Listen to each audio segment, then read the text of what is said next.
How to Create a Glitch Monologues Season 5 Chapter 5. This is the 5th episode of Chapter 5 of How to Create a Glitch in the Matrix Monologues. In this episode, I will be discussing one of the 4 principles underlying the system, namely, thought pairing, or dialectical progression and dualism. In a previous episode I discussed how the closed social system exists and produces a non-consensual reality. What I didn't explain is how the existence of the closed social system is a product of dualism and dialectical progression, indirect ground. And how the existence of a non-consensual reality in this context is the result of dualism and dialectical pairing.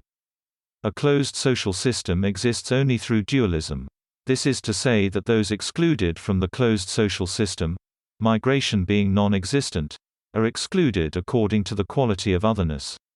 The otherness of the individual expelled from the closed social system is essential to the maintenance of a closed system because of the presence of dialectical thought processes within the system members.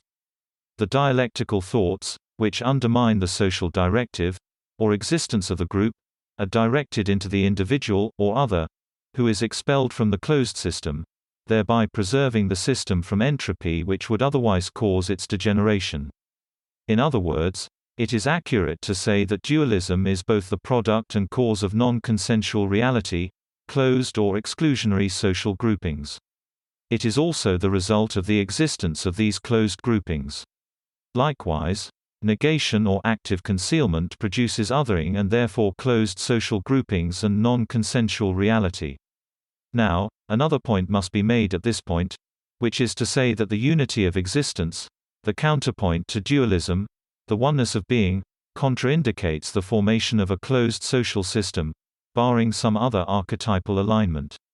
This means that the dualism of self-negation is impossible in a truly monad reality, which is why it is easy to see that an uninhibited reality would result from a monad reality.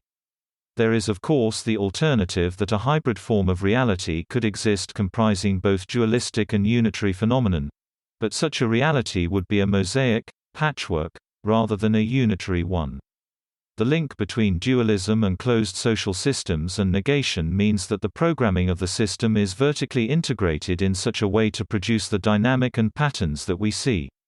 That is the end of the podcast for today. If you enjoyed it, please like, comment and subscribe.